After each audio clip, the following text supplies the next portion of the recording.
नमस्कार। City times की इस विशेष प्रस्तुति में आप सबका स्वागत है। मैं हूं इकरामुल हक।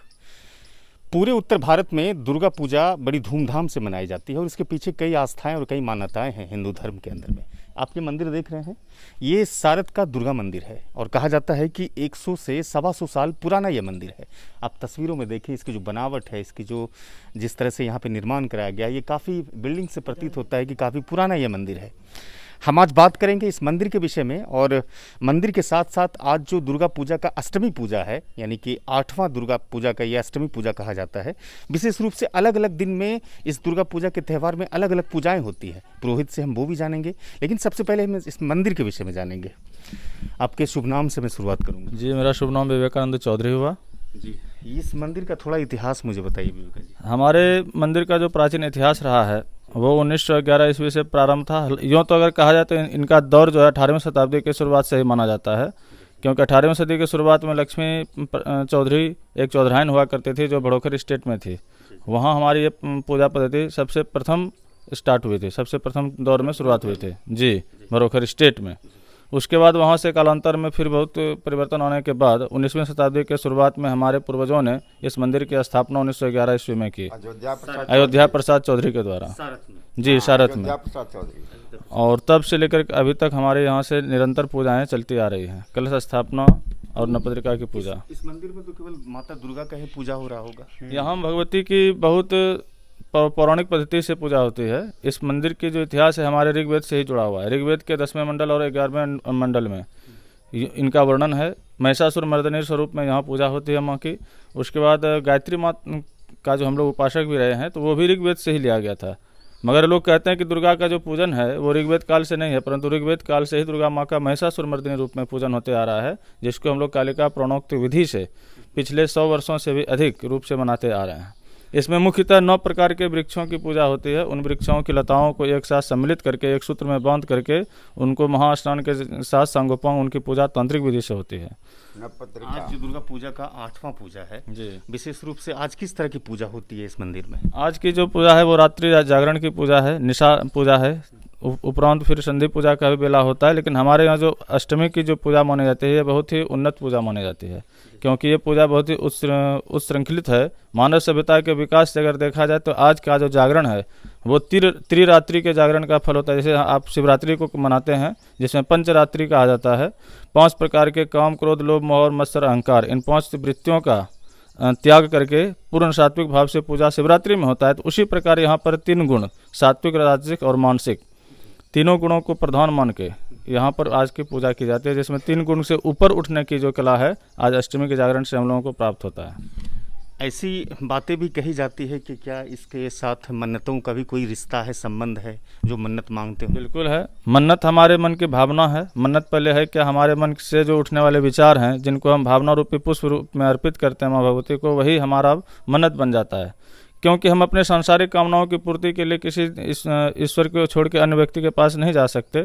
जब हमारे पास ये सारा निराधार समाप्त हो जाता है, हम ईश्वर की एकमात्र साधना करके अपने मन्नतों को पूरा करते हैं। आज मन्नत के ही जरिए तमाम प्रकार की कामनाओं की पूर्ति हो रही है। लोग अगर ईश्वर पे विश्वास करते हैं तो आज मन्नत के बगैर है। एक और चीज़ मुझे बताइए कि मंदिर के विषय में कहा जाता है कि मंदिर ऐसी होती, चमत्कारिक मंदिर होता है जिसमें शक्तिपीठ का नाम विशेष रूप से उल्लेखित होता है। यहाँ किसी तरह की कोई शक्तिपीठ जैसी बात? बिल्कुल शक्तिपीठ है। हमारे प्राचीन पूर्वजों के द्वारा जो स्थापित मंदिर है ये बिल्कुल शक्तिपीठ के आधार पर ही मंदिर ये स्थापित है। ये हमारे एक तरह से देखा जाए उग्र ताराक्रम का पीठ रहा है, जिसमें श्यामा पीठिका आदि कई प्रकार के पीठों का वर्णन है। उन पीठों को अगर आप देखेंगे तो 51 शक्ति पीठों में से यूँ तो 108 पीठ है, मुख्यतः 51 पीठ है। उनको छोड़ करके जो उपपीठ है 11 बच्चे हैं, 51 पीठ बचे। उन 51 पीठों में से एक पीठ हमारी भगवती का भी है, जहाँ पर तारा स्वरूप में इनकी उपासना होती रही और वैष्णवी स्वरूप में इनकी विधिवत पूजा नवरात्रि में संपन्न होती आई है। जी, कुछ और लोग हैं उनसे भी बात करते हैं। आपका नाम बाबा? रंजीत कुमार चौधरी। रंजीत कुमार चौधरी। क्या ये सारथ में बना हुआ दुर्गा मंदिर केवल चौधरी परिवार के लिए या सभी को लिए है? मुख्य रूप से चौधरी परिवार ही करते हैं। इसमें किसी की सहभागिता नहीं है, लेकिन अपना मन्नत के लिए जो भी कुछ अपना चढ़ावा चढ़ाते हैं वो चढ़ा सकते हैं। लेकिन इसका सारा खर्च व्यय जो भी होता है वो चौधरी परिवार ही सारे चौधरी परिवार के द्वारा होता है। आज दुर्गा पूजा के दिन आप अपने क्षेत्र के लोगों को इस मंदिर के माध्यम से कुछ कहना चाहेंगे? हाँ, इन क्षेत्र यहाँ पर जो पूजा होता है इन क्षेत्र के सभी लोगों के लिए होता है। यहाँ पर जो संकल्प लिया जाता है प्रथम दिन अपने लिए, अपने परिवार के लिए, समाज के लिए और गांव के लिए, विश्व के लिए, सभी के कल्याण के लिए यहाँ पूजा होता है। ये नहीं है कि हम लोग जो पूजा करते हैं खुद अपने लिए, सारे संसार के लिए, समाज के लिए, सभी के कल्याण के लिए। जी, निवर्तमान मुखिया मधु चौधरी के पति हैं बुल्लन चौधरी और इसी परिवार से ताल्लुक़ रखते हैं और इसी के प्रांगण में ये मंदिर है। इस बार चुनाव लड़ेंगे। कहा जाता है कि मन्नत का भी संबंध इस मंदिर से है। क्या यहाँ से माता दुर्गा का आशीर्वाद लेकर के चुनावी मैदान में कूदेंगे? सीधे हम बात बुल्लन चौधरी से करते हैं। कैसा हो रहा है इस बार का पूजा आपका? चूँकि चुनाव भी है तो दिमाग में पूजा भी है और चुनाव भी है। जी, ऐसा तो समय कई बार आया है, लोकसभा, विधानसभा, और माता रानी हमारे कुल के हैं और हमारे पूर्वज भी माता रानी पर विश्वास और हम लोग भी अटल विश्वास के साथ माता रानी का श्रद्धा भक्ति से पूजा करते हैं। परिवार तो बहुत लंबा चौड़ा है, लेकिन जो लोग यहाँ रह पाते हैं मौजूद, हमारे चचा जी आचार्य जी हैं, पूर्व मुखिया जी के द्वितीय सुपुत्र हैं, तो सारे परिवार हम लोग मिल के पूजा करते हैं। और नवमी दशमी के दिन अधिकांश सब लोग जुट भी जाते हैं, परिवार के सभी लोग। हाँ, सभी लोग जुट जाते हैं। और समाज का जब माता रानी का जलाशय होता है तो फिर यहाँ जयंती वितरण होता है, अंगूठी बनता है अपराजिता वगैरह का आशीर्वाद स्वरूप, वो जो साल भर अपने पास रखते हैं। तो ये है। और दूसरा बात है कि इस बार चुनाव माता रानी के पूजा के वक्त पड़ गया है कि अभी पूजा भी है और प्रचार भी है, तो माता रानी से तो निश्चित तौर पर आशीर्वाद मिला आगे भी और इस बार भी आशीर्वाद मिलेगा। और मन में जो कामना है वो तो मन में है कि आने के बाद माई के लिए हम क्या करेंगे। तो माता से तो हर हमेशा आशीर्वाद लेना है और अपनी माता जी भी अभी घर पर ही मौजूद हैं, तो दोनों स्वरूप में हैं और आशीर्वाद तो सबों का मिलेगा ही। ये चुनाव के इस मौसम में जी, और दुर्गा पूजा का त्यौहार का समय चल रहा है, आप अपने क्षेत्र की जनता को हमारे चैनल के माध्यम से क्या कहें?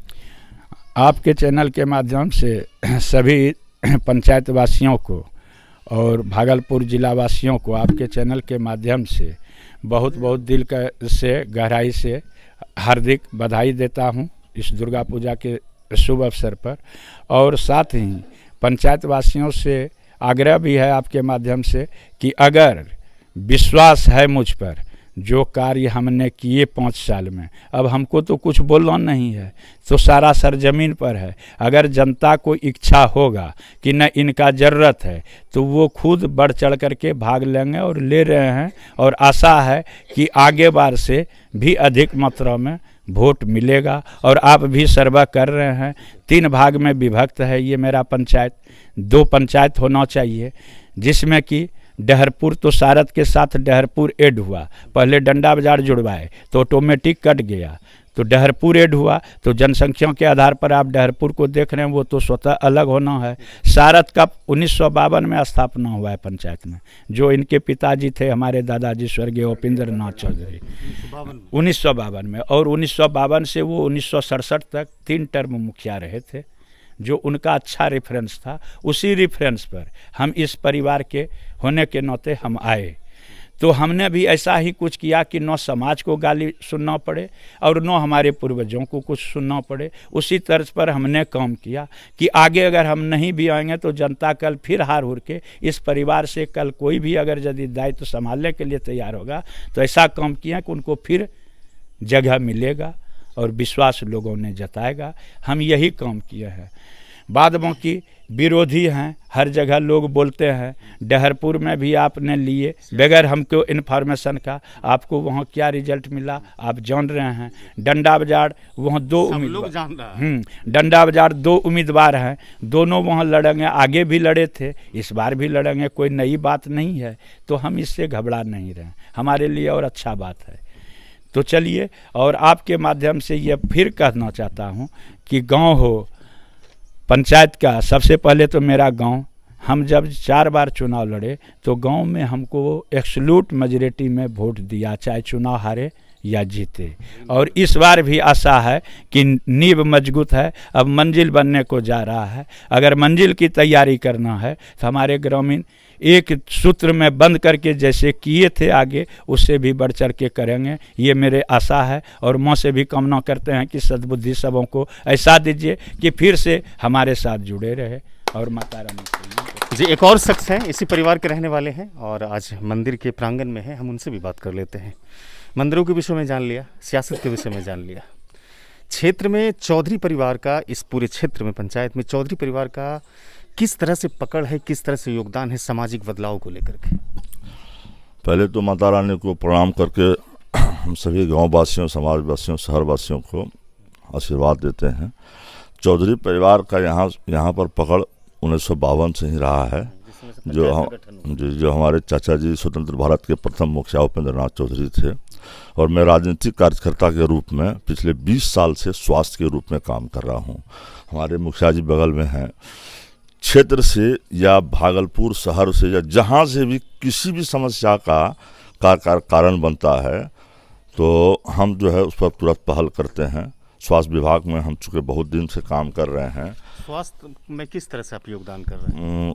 मतलब कि किसी भी परिवार को या उसका एक्सीडेंट हो, डिलीवरी हो, खून की आवश्यकता हो, ऑपरेशन की आवश्यकता हो, सेवा के रूप में हम जो है पिछले 20 साल से काम कर रहे हैं।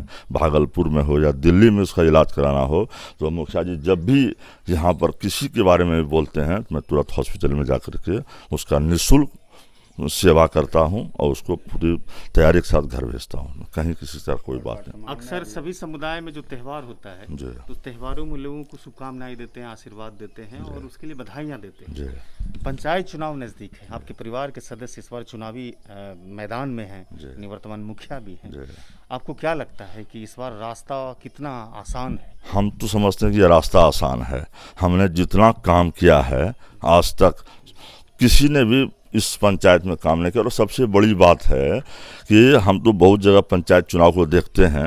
एक हमारा ही गांव है सारथ, जहां पर एक सूत्र में बंद के सारे लोग एक आदमी को चुनाव के लिए निष्कर्ष में निकालते हैं, खड़ा करते हैं। बाकी सारे जगह तो हम देखते हैं कि 2, 4, 5, 6, 7 लड़ जाते हैं, नतीजा आप लोगों के सामने रहता है। लेकिन हमारे गांव की यह खूबी है कि कोई एक आदमी लड़ता है। जैसे बुलंद चौधरी जब भी यहाँ से लड़े हैं, पूरा समाज 600 अगर हम लोग यहाँ की संख्या हैं तो 600 में 590 वोट आज तक इनको देते आ रहे हैं। और हम लोग जो अपने क्षेत्र में काम किए हैं, स्वास्थ्य के बारे में या शिक्षा के बारे में या रोड के बारे में, तो उससे हमको लगता है कि इस बार चुनाव तो हम अवश्य जीतेंगे, इसमें कहीं दो राय नहीं है।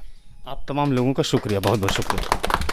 तो ये मंदिर के विषय में जानकारी आप लोगों को मिली कि 1911 ईस्वी में इसकी स्थापना हुई है और आज़ाद भारत में 1952 में इसी परिवार से पहली बार मुखिया बने उपेंद्र नाथ चौधरी। 2016 में मधु चौधरी यानी कि बुलंद चौधरी की पत्नी को सारथ और डहरपुर पंचायत के मुखिया। वीडियो को ख़त्म करते हैं, मिलते हैं दूसरी वीडियो में। हमारे यूट्यूब चैनल पर सब्सक्राइब कर लीजिए। हमारी बातचीत को अगर पसंद किए हैं फेसबुक पर तो साझा कीजिए, टिप्पणी दीजिए। धन्यवाद।